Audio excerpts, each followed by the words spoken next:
Il y a 2 ans jour pour jour, j'ai découvert TOTK.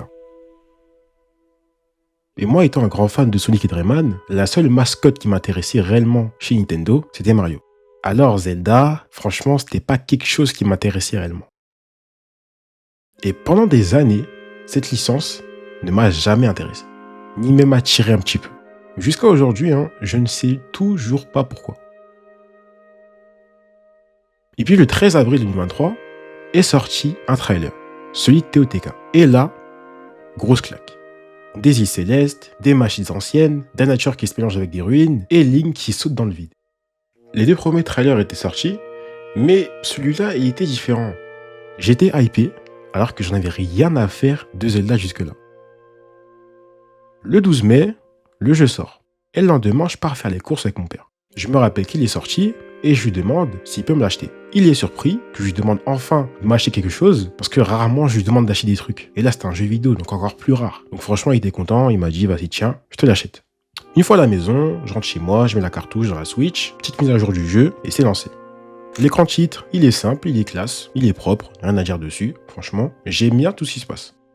Moi, avant de jouer, j'aime faire un truc que après j'ai pu faire plus tard, c'est régler mes paramètres. Donc dans là, j'ai mes paramètres, j'interchange les touches de saut, parce que sur Mario Odyssey, c'est quelque chose qui m'avait vraiment dérangé, le fait d'appuyer sur A et pas sur B, donc là ça allait. Mais sans faire exprès, j'active le mode pro. Résultat, ATH désactivé. Pour ceux qui ne connaissent pas, l'ATH, c'est l'affichage tête haute. Donc, c'est là où il y a toutes les informations permanentes qui sont affichées sur l'écran. Genre comme la barre de vie, la carte, l'équipement, etc., etc. Et dans TOTK, l'ATH, je vais pas dire que c'est vital, mais c'est un peu important. Parce qu'il y a un sort d'élément de l'ATH qui est important. Et c'est le compteur de température, bruit, discrétion. Donc en gros, ça t'indique si t'as froid, si t'as trop chaud, ou si tu fais trop de bruit. Et moi, je vois rien puisque je l'ai mis en pro.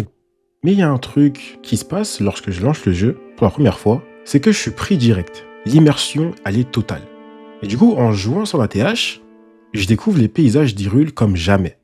Et à chaque session, je sais pas, je ressens comme un petit seum qui grandit de jour en jour. Et je me dis en fait, mais pourquoi j'ai ignoré cette licence si longtemps, genre? Qu'est-ce qui s'est passé? Et du coup, je découvre la princesse Zelda, le chevalier Link, Ganondorf, l'ancien roi Raoro, l'ancienne reine Sonia et les sages. Je découvre les golems, les robots antiques avec chacun un rôle, genre vendeur, créateur de batterie, bref, ils font leur taf. Et j'ai découvert les sanctuaires, qui avaient franchement une ambiance assez mystique, mais j'aimais bien en vrai, ils avaient chacun une mécanique différente, la plupart c'était un peu récurrent, mais franchement c'est sympa. Puis après je découvre Hyrule, ses peuples, les Iliens, les Gerudo, les Piaf, les Auras et les Goron. Je découvre les temples, les mécaniques, les quêtes secondaires. Et puis je découvre aussi ces sortes de petites bêtes là de la nature qu'on appelle les Korogu. Ils sont un peu drôles en vrai. J'aime bien leur délire. Et puis il y a les profondeurs. Et au début, j'ose pas trop y aller parce qu'en fait, je trouve ça un peu trop sombre, un peu trop mystérieux. Je me dis ouais, plus tard, ouais. Mais plus tard, justement, j'y reste des heures et des heures. Afin de trouver des coffres, du sonium pour les batteries. Et c'est grave pratique. Et puis je trouve ces fameux esprits qu'on peut échanger du coup avec des statues. J'ai mis 3 mois à finir le jeu. Pourquoi? Parce que je voulais découvrir le jeu à 100%. Le comprendre. Savourer chaque instant. J'aimais bien les paysages, j'aimais bien comment t'explorais le monde, comment tu te baladais dans la nature. J'aimais trop ce délire-là. Et le fait de finir le jeu comme ça, sans vraiment profiter du jeu à 100%, franchement c'était dommage. Pour moi c'était dommage. Et franchement, TOTK, c'est un grand oui. Vraiment.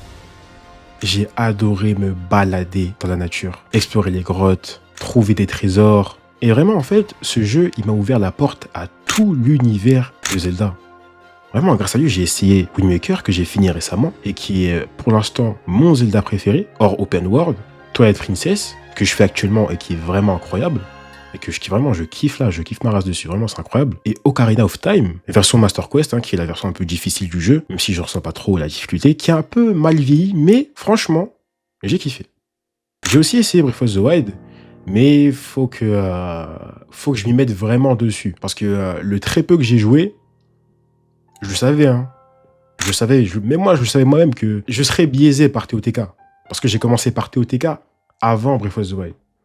Mais j'ai quand même apprécié le début du jeu et franchement, le plateau, le grand plateau, c'est une grande entrée. C'est une bonne entrée, franchement, pour ce jeu-là. Donc, à voir pour plus tard, ce que ça m'en dit. Et en conclusion, vraiment, TOTK, c'est incroyable. Il n'y a aucun défaut. Franchement, je trouve le jeu, il est parfait. Il y a rien à dire. Ce jeu est parfait.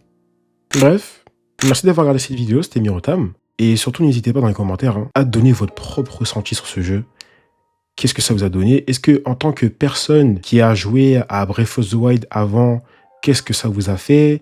Ou qui a découvert comme moi Zelda par TOTK? Ou une personne qui a toujours fait des Zelda mais qui n'a jamais joué à Breath of the Wild et qui a découvert TOTK avant Breath of the Wild, qu'est-ce que ça vous a fait? Vraiment, les gars, je suis preneur, je lirai tout.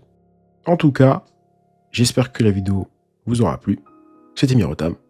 Tchuss!